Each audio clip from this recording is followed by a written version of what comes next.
What is going on, YouTube people? Neo Cards and Comics here. Little Wombo combo end of the week news video. Two things I want to touch on.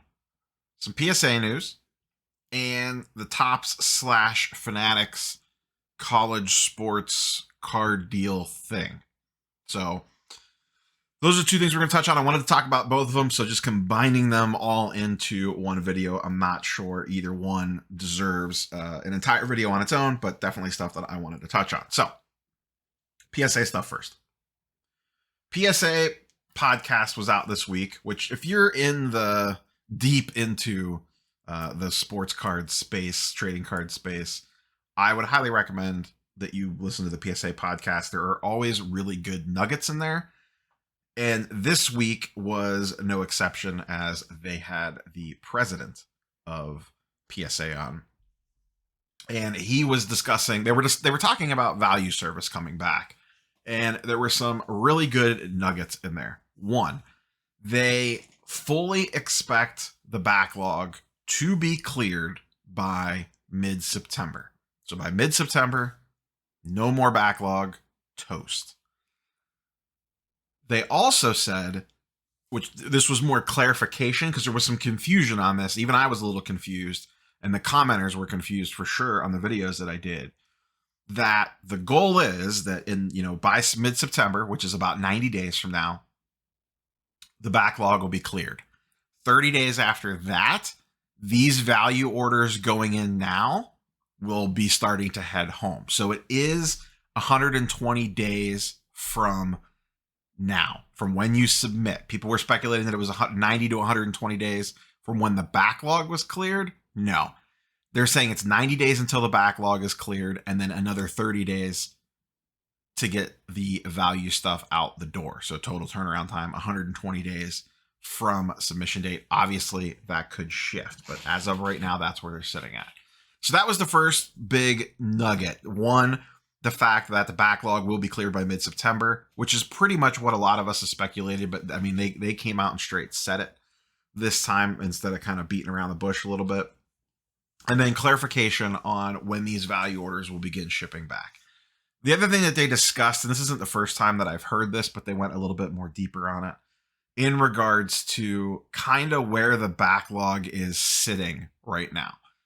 And why, the whole reason why they could do this, and this is stuff that we've speculated on when we've chatted about this here on the channel, is that most of the cards in the backlog are in the back half of the PSA processes. So if you have your little PSA order tracker up, and it's got received and research and ID and grading and QA1 and QA2, there's like 8 steps. Well over half the backlog, from the way that they were talking, a large chunk of the backlog is beyond the halfway point on that. So essentially, the front half of the line is people standing around, just looking at each other. The gif of people just standing around staring at each other. That's the front half of the PSA line. The back half, they're working their asses off. The front half, they're kind of looking around and going, hey man, this is cool. So that is why they have begun opening this service up, because that front half of the line people don't have a lot to do. So as we've talked about before, they want to prime the pump. They want to get stuff into the door so it's sitting there ready to go. It sounds like a lot of this stuff is even through grading, which is a speculation that I've heard, and I believe they've said it too, is that most of the backlog has actually been graded. So that is not the holdup. So they need stuff for those people to do, and that is why you are seeing this value service open up. So for the people, one of the most common comments that you see is, yada, yada, yada, my cards have been there for long amounts of time. Why aren't they on their way back yet? They are. Why are they taking cards while mine aren't done yet? Well, the people that specialize at stuff in the front of the line, that's their roles. They want to keep those people working. And then the people in the back half of the line are where your cards are sitting at. It's not like it's taking anything away from how quickly you're getting your cards back. It's just the way that their workflow works right now. It's all backloaded on that, little PSA chart when you refresh it 75 times a week when you have cards at PSA. I'm not the only one that does that. Come on. So the other comments that they made were about the New Jersey facility, which I didn't realize this thing was that close to opening. They quoted June or July. It's already June. So by the end of this, basically by the national, doors are going to be open on that thing. Now they said it is going to take some time to ramp capacity there, and you know all that stuff, and that they wouldn't be fully operational until probably January. But the fact that that facility is going to be up and running very quickly here, and once again I did not expect it to be that fast. That is extremely interesting as well, because that's going to drastically expand their capacity, most likely. The other thing they talk about there is the ability now for East Coast people to have easy access to immediate grading. Like if you have something super high end, you'll be able to walk it in there for same day or like a couple day turnaround time if you live in the area. Obviously, that'll be pretty pricey. But if you pull a monster and you want to get it graded and you're on the East Coast, you don't have to go all the way to California anymore. So that'll be a nice option for people. Probably also be a nice option. I would assume they would allow group submitters to drop off in person for people that are on the East Coast. That'll be a whole thing as well. And I'll be very curious. Like, I live in Ohio. When I submit the PSA in like January, is it going to pop up and say, cool, you're shipping to the New Jersey office because it's closer to you? Or maybe it'll depend on what you're submitting, you know, the types of cards that you're submitting, on where it's going. Or maybe it'll depend on where the workflow's, you know, the easiest. Maybe it's like, hey, New Jersey's got space, send there. Maybe next time you send, it'll be, oh, California's got room, send there. I don't know. I don't know how all that'll play out. I'm sure they have a plan for it. But so those are the interesting PSA tidbits there. Backlog cleared by mid-September. January for New Jersey to be fully operational, but it will be partially operational basically by the national, if not sooner. And I wonder if we get news about that around national time. And that the value service stuff would be back starting return in October if it was sent out now. So that's the PSA news. Like I said, some interesting stuff in there. Always good to hear it from the mouth of the company itself versus us talking heads just speculating on it. Second thing, let's go ahead and pop over to a little tweet from Cardboard Connections. This news came out Thursday morning-ish. Fanatics Collectibles, which is the trading card division, has reached an agreement with a bunch of different universities and professional athletes in those universities via NIL deals for name, image, likeness, and also with regards to the schools, the use of the logos for upcoming product as soon as this fall. And this will be Bowman branded product for basketball and football. I don't know. It sounds like, and I don't know that we know this for sure yet, but it'll actually be mixed sports. So you'll be pulling football and basketball, maybe from the same thing. I could be speculating a step too far on that, but it sounds like that's at least a possibility. Regardless, even if it is two separate products, there will be product this fall. There is already Bowman University stuff out now, but I believe that one does not have school logos on it. This one will. So interesting things here. Let's some stuff to unpack here. Does the talk of the town today has been, does this change your perception of college uniform product? Like, what's the niche case for this? Is this new?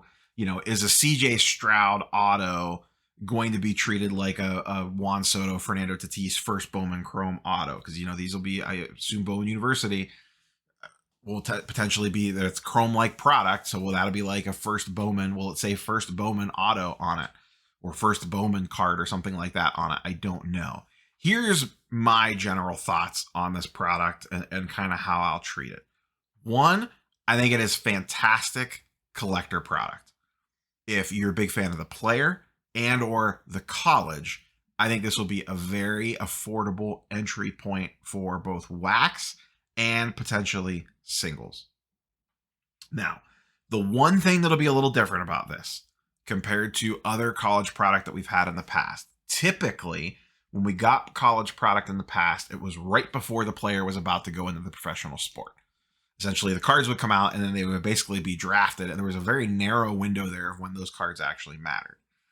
In cases like this, you could get, let's just say, I'm not going to use any player names here because college sports is not my area of expertise, but let's just say you got a freshman quarterback that is not starting yet, and then something happens in season and they really take off, or they're there for a couple years and like their junior year is a huge success, they're a Heisman favorite or whatever, and you got the card 2 years ago for pennies on the dollar. There's a longer ramp up time here. I think there is some interesting case in regards to flippability, in regards to if you really know college sports, whether it be football or basketball, you know the recruits, especially college football. There's probably going to be some very sneaky plays on the college football side, assuming, and this is the other trick, that they're in the checklist.